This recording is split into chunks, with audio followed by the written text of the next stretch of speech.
Assalamualaikum warahmatullahi wabarakatuh. Selamat pagi Pak Alan dan teman-teman semua.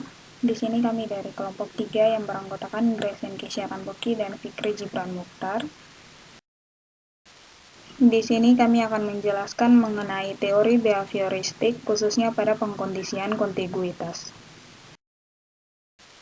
Yang pertama kita akan membahas mengenai teori pengkondisian kontiguitas.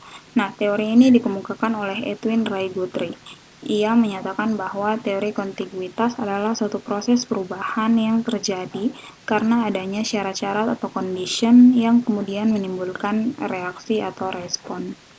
Pada tahun 1952, Guthrie berpendapat bahwa kaidah yang dikemukakan oleh para teoritisi seperti Thorndike dan Pavlov terlalu rumit dan berlebihan. Mengapa Guthrie mengatakan itu?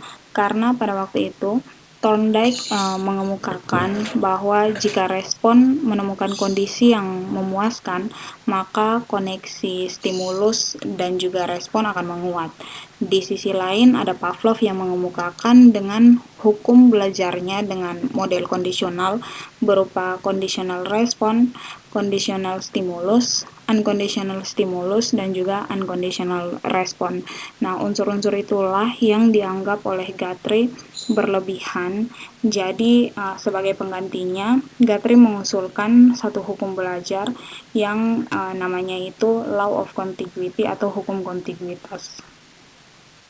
Maksud dari hukum kontiguitas itu sendiri yaitu kombinasi stimuli yang mengiringi gerakan akan cenderung diikuti oleh gerakan itu jika kejadiannya berulang.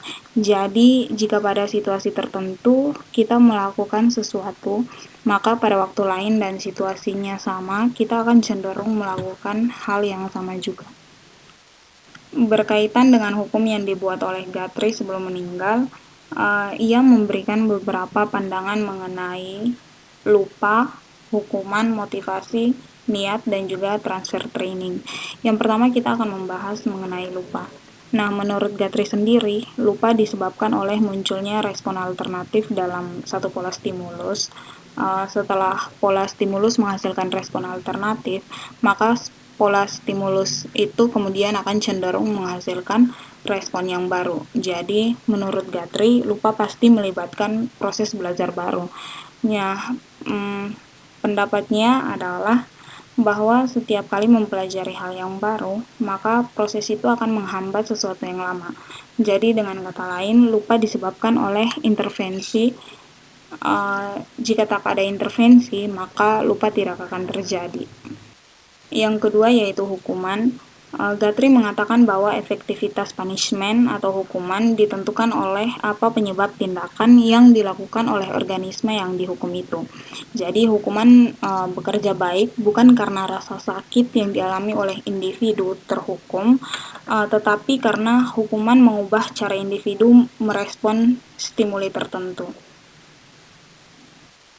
Yang ketiga yaitu motivasi. Nah, motivasi fisiologis merupakan apa yang oleh Guthrie dikatakan maintaining stimuli atau stimuli yang mempertahankan, yang menjaga organisme atau orang tertentu tetap aktif sampai tujuan tercapai. Yang keempat yaitu niat. Jadi, respon yang dikondisikan ke maintaining stimuli dinamakan intentions atau niat.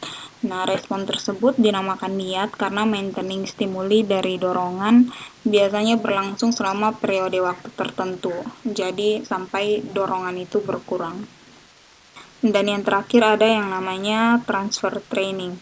Jadi, Guthrie dalam hal ini kurang terlalu berharap karena pada dasarnya seseorang akan menunjukkan respon yang sesuai dengan stimuli jika pada kondisi yang sama.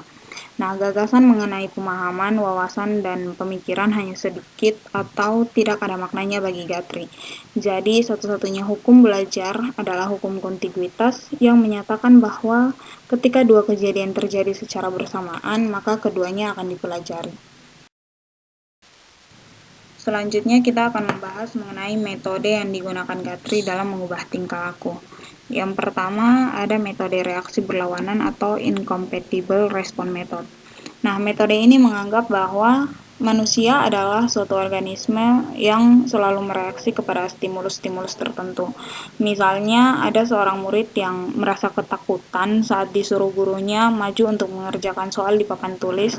Nah, untuk menghilangkan perasaan takut siswa tersebut, guru bisa menyuruh siswa tersebut untuk maju terus-menerus tiap ada soal yang hendak dikerjakan di papan tulis.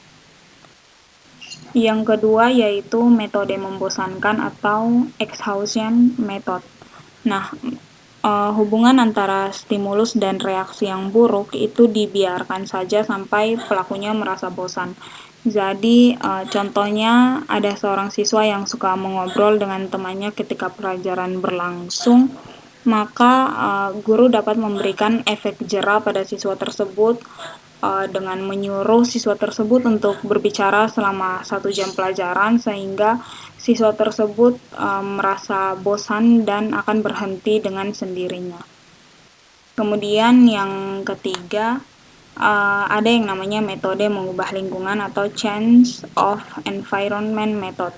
Jadi, metode ini dilakukan dengan jalan memutuskan atau memisahkan hubungan antara stimulus dan juga reaksi yang buruk yang akan dihilangkan, yakni dengan mengubah stimulusnya. Contohnya, seorang siswa yang suka ramai di belakang kelas, untuk menghentikan kebiasaan ramai siswa tersebut, maka guru dapat memindahkan tempat duduknya yang semulanya ada di belakang menjadi ke baris depan. Yang terakhir kita akan membahas mengenai pendapat Gatry tentang pendidikan. Di sini saya bagi menjadi beberapa poin. Yang pertama, proses pendidikan dimulai dengan menyatakan tujuan, yakni menyatakan respon apa yang harus dibuat untuk stimuli.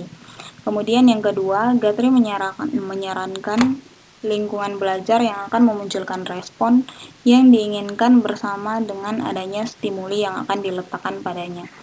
Kemudian yang ketiga, motivasi dianggap tidak terlalu penting. Yang diperlukan adalah siswa mesti merespon dengan tepat dalam kehadiran stimuli tertentu. Dan yang terakhir, latihan atau praktik adalah sesuatu yang penting karena menimbulkan lebih banyak stimuli untuk menghasilkan perilaku yang diinginkan. Kesimpulan yang dapat saya sampaikan mengenai teori pengkondisian kontiguitas yaitu hukum belajar yang dikemukakan oleh Gatry adalah hukum kontiguitas atau law of contiguity. Gatry menganggap penguatan mengubah kondisi yang menstimulasi dan karenanya mencegah terjadinya non-learning.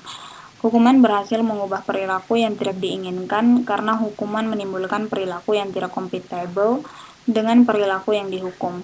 Nah, hukum akan gagal jika perilaku yang disebabkan oleh hukuman selaras dengan perilaku yang dihukum. Seperti halnya Thorndike, Gatry menyarankan agar proses pendidikan dimulai dengan menyatakan tujuan, yakni menyatakan respon apa yang harus dibuat untuk stimuli.